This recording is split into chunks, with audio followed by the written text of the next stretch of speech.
Hello नमस्कार दोस्तों, आपका स्वागत है हमारे चैनल पर। मैं आपका होस्ट दोस्त अर्जुन वाजपेयी।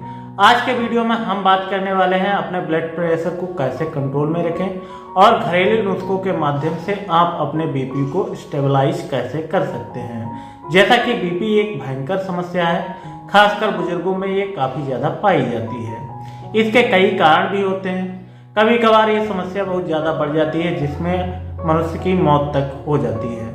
आज के वीडियो में हम आपको जानकारी देंगे अपने घर के मसालों में से आप बीपी की जो है दवाई कैसे निकालें और किस तरीके से आप घरेलू नुस्खों से अपने बीपी को कंट्रोल में रखें। जैसा कि बीपी की बीमारी सामान्य बीमारी है, इसका सबसे ज़्यादा शिकार हमारे बुजुर्ग होते हैं। इसके कई कारण हैं, ये किसी को भी हो सकता है। हमारे जो मुख्यतः कारण हैं इसके, कभी कभार आपने देखा होगा जब आपको काफ़ी ज़्यादा तनाव रहता है, आप सोचते ज़्यादा हैं, तब आपका बीपी बढ़ जाता है। इसके विपरीत कभी कभार ऐसा भी होता है कि आप अगर आराम नहीं करते हैं और लगातार काम करते रहते हैं, जिससे आपका मेंटल स्ट्रेस बढ़ता है और मेंटल स्ट्रेस के साथ आपका बीपी भी बढ़ता है। और कभी कभार ऐसा भी होता है, कुछ लोगों के साथ ये समस्या आम हो जाती है यंगर लोगों में, क्योंकि वह सबसे ज़्यादा जंक फूड का यूज करते हैं। जब आप जंक फूड का यूज करेंगे, हेल्दी फूड का यूज नहीं करेंगे, अपनी डाइट में हरी सब्जियां नहीं रखेंगे, तब आपको हाई बीपी की समस्या का सामना करना पड़ सकता है। इसके अलावा मैंने कई लोगों को देखा है जो रात को सोते नहीं हैं, उनको भी बीपी की समस्या रहती है और वह बीपी की समस्या के कारण डॉक्टरों के पास भागते घूमते हैं। आज के वीडियो में आपको सिंपल सा तरीका बताऊंगा, अगर आप इसको अपनाते हैं तो आप इन सारी समस्याओं को जड़ से समाप्त कर पाएंगे। आपको किसी के डॉक्टर के पास जाने की ज़रूरत नहीं पड़ेगी। आपके घर में आपकी दवाई है, बस उसको इस्तेमाल करना आपकी जिम्मेदारी है। जैसा कि मैंने आपको बताया, हाई बीपी की समस्या हमारे बुजुर्गों में सबसे ज़्यादा होती है। अब इसका एक कारण होता है क्योंकि बुजुर्ग हमारे सोचते ज़्यादा हैं और सोचने के कारण उनके दिमाग की एक्टिविटी ज़्यादा चलती है और उनको बीपी की समस्या भी होती है। तो ऐसे में क्या किया जा सकता है? तो सबसे पहले सावधानी रखनी चाहिए कि बुजुर्गों को नमक खाने में कम दें। अगर आप नमक खाएंगे तो नमक से जो है बीपी बढ़ता है, ये सामान्य बात है। आपने डॉक्टर से भी सुना होगा कि जब आपका बीपी बढ़े तब आप नमक की मात्रा कम कर दें। अब बात कर लेते हैं हमारे घरेलू नुस्खों में क्या प्रयोग कर सकते हैं जो हमें बीपी कम करने में असरकारक हो। तो हमारा जो पहला होता है रुद्राक्ष का चूर्ण। अगर आपके पास उपलब्ध नहीं है तो अगर आप रुद्राक्ष अगर आपके घर पे है तो अगर आप उसको माला बनाकर ऐसे पहनते हैं तो इससे ये होता है कि रुद्राक्ष के अंदर एंटी बीपी प्रॉपर्टी होती हैं जो हमारे बीपी को कंट्रोल करती हैं।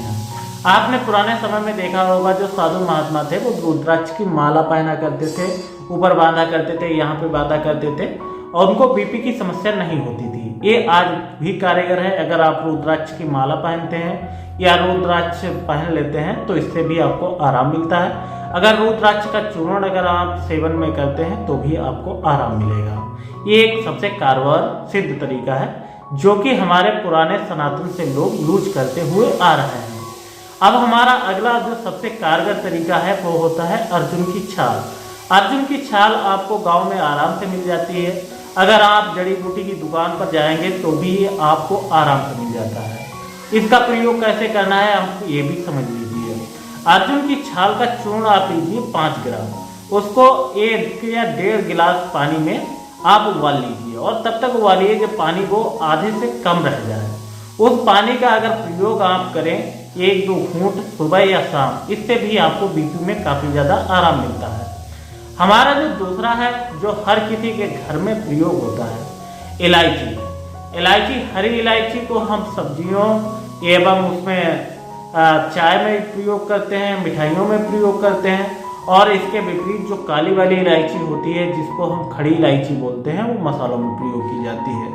अगर हम हरी इलायची को सोते समय अगर हम इसको 1 इलायची को खा लें या उसको धीरे धीरे चूसना शुरू कर दें सुबह शाम, तो आपको बीपी में काफ़ी ज़्यादा आराम मिलेगी। अब हमारा जो होता है अश्वगंधा। अश्वगंधा की सबसे बढ़िया बात है, जो लोग अश्वगंधा का प्रयोग करते हैं उनको नींद अच्छे से आती है और उनका मेंटल स्ट्रेस कम होता है, जिसकी वजह से आपकी बीपी की समस्या कम होती है। अब बीपी बढ़ने के नुकसान क्या है ये भी समझ लीजिए। अगर आपका बीपी बढ़ता है तो इससे बहुत ज़्यादा आपके शरीर पर इफेक्ट पड़ते हैं, जैसे कि आपके भीतर का जो दबाव होता है, ब्लड प्रेशर बोला ही जाता है कि आपके भीतर की जो नसों पर हमारा खून प्रेशर डालता है, उसी को हम ब्लड प्रेशर कहते हैं। जब ये बढ़ता है तो हमारी नसों की जो क्षमता है वो जवाब देने लगती है। जवाब देने के कारण कभी कभार ऐसा भी हो जाता है कि हमारी नसों में ब्लॉकेज हो जाता है। ब्लॉकेज होने के कारण हमारा जो खून है वो अच्छे तरीके से फ्लो नहीं हो पाता है। जब हमारा खून अच्छे से फ्लो नहीं हो पाता है तब हमको ब्रेन हैमरेज या स्ट्रोक्स या हार्ट अटैक जैसी बीमारियों का सामना करना पड़ता है। अगर आपका बीपी 120 से लेकर 140 है तब तक आप सामान्य हैं। अगर इससे ज़्यादा बढ़ता है तो आपको सोचने की ज़रूरत है। हालांकि लोग इसका मेडिकल की तरफ ज़्यादा भागते हैं, लेकिन मेडिकल की बात ऐसी होती है, मेडिकल की जो दवाएं हैं वो आपको साइड इफ़ेक्ट भी ज़्यादा करती हैं। जबकि अगर हम आयुर्वेद की तरफ देखें तो आयुर्वेदिक दवाइयाँ जो हैं वो आपको साइड इफ़ेक्ट कम करेंगी, जबकि फ़ायदा आपको अच्छा देंगी। और सबसे बढ़िया बात ये रहती है आयुर्वेद की, आप जब भी इसका प्रयोग करेंगे तो ये असर तो कम धीरे धीरे करेंगी लेकिन लंबा करेंगी, और ये कारगर होता है, जो कि हमारे पुराने समय से पुरखे करते चले आए हैं। उम्मीद करते हैं हमारा वीडियो आपको पसंद आया होगा। अगर वीडियो पसंद आया हो तो चैनल को सब्सक्राइब कर लें। Thank you for watching.